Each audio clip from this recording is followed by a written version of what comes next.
Conquérant, visionnaire, tyran, c'est difficile de mettre une seule étiquette sur Alexandre, n'est-ce pas? En un peu plus de 10 ans, il a bâti un empire immense, de la Grèce jusqu'à l'Inde, avant de mourir à seulement 32 ans. C'est fou quand on y pense. Alors la vraie question c'est, derrière ce mythe, qui était vraiment l'homme? C'est ce qu'on va explorer en essayant de démêler la légende de la réalité.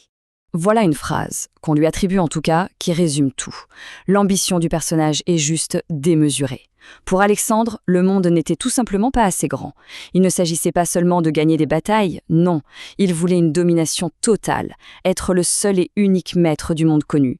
Et c'est cette ambition folle qui va le guider, toujours plus loin.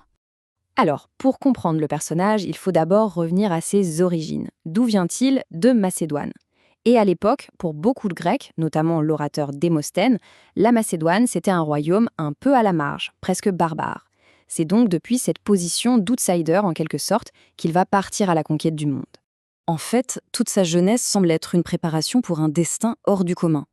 D'abord, il naît avec une ascendance quasi divine. Il se réclame des plus grands héros grecs, rien que ça, Achille et Héraclès. Ensuite, son éducation est confiée au plus grand esprit de son temps, le philosophe Aristote, qui va forger son intelligence. Et puis, tout s'accélère. À 20 ans, son père est assassiné, et le voilà propulsé sur le trône. Le voilà roi, prêt à reprendre le grand projet de son père, l'invasion de l'Empire perse, avec une armée que ce dernier a lui-même totalement transformée. Et justement, parlons de cet outil militaire qu'il reçoit de son père. C'est absolument fondamental. Philippe II avait complètement révolutionné la guerre en créant la phalange macédonienne. Fini les vieux hoplites grecs lourds et lents. Les siens, les phalangistes, sont plus légers, beaucoup plus mobiles et surtout, ils sont armés de la sarisse. C'est une pique de plus de 5 mètres de long.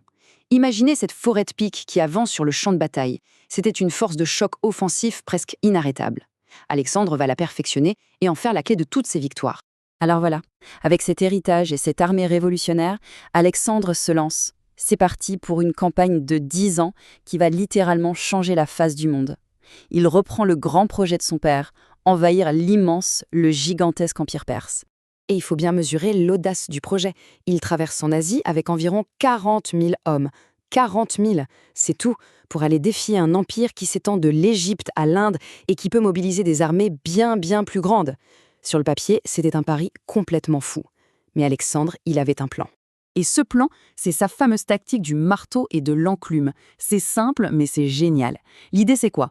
La phalange, qui joue le rôle de l'enclume, avance et vient fixer l'infanterie adverse, la bloque, l'empêche de bouger.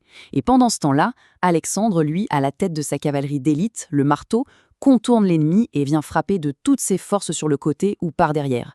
Ça crée la panique, la déroute, c'était une véritable machine à gagner. Et cette machine, elle a fonctionné à la perfection. D'abord à la bataille du Granique, où il balaye les gouverneurs perses. Ensuite, plus au sud, à Issos, où il met en déroute le grand roi Darius III en personne. Le roi s'enfuit, abandonnant même sa famille. Et enfin, le coup de grâce au cœur de l'Empire, à Gaugamel. Là, il anéantit la dernière grande armée perse. Peu de temps après, Darius est assassiné pour ses propres hommes. L'Empire appartient désormais à Alexandre. Et là, on arrive à un tournant, un moment absolument crucial. Après Gaugamel, Alexandre ne se voit plus seulement comme un général grec venu se venger. Non, il se proclame Kyrios Thésasias, le seigneur de l'Asie. Sa mission a changé de nature. Il ne veut plus détruire l'Empire, il veut le reconstruire, mais à son image. Et c'est là qu'on passe du conquérant au bâtisseur. Parce qu'Alexandre n'était pas juste un génie militaire, il avait une véritable vision pour son nouvel empire. Une fusion, un mélange des cultures grecques et perses. Son projet repose en fait sur 4 grands piliers. Le pilier militaire, on a vu, c'est un succès total. Le pilier politique, il intègre l'aristocratie perse dans son administration, ce qui était très audacieux pour l'époque. Économiquement, il met la main sur les trésors fabuleux des Perses et il ouvre de nouvelles routes commerciales.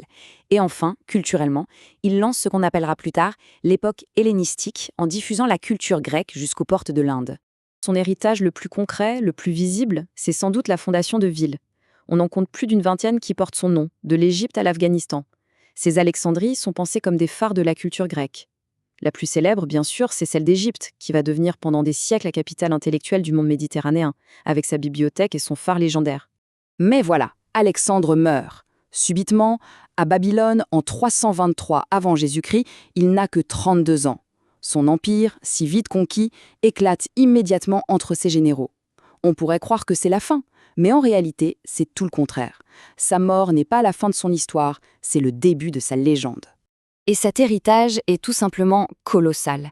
Pour les Romains, de Pompée à César, il était le modèle absolu du grand chef militaire. Pour les Byzantins, il incarnait l'idéal du souverain parfait. Au Moyen Âge, il change de costume et devient un héros de romans de chevalerie. Et même dans le monde islamique, sous le nom d'Iskandar, il est vu comme un conquérant sage et juste. Chaque civilisation, chaque époque a réinventé son propre Alexandre. Et encore aujourd'hui, sa figure continue de faire débat.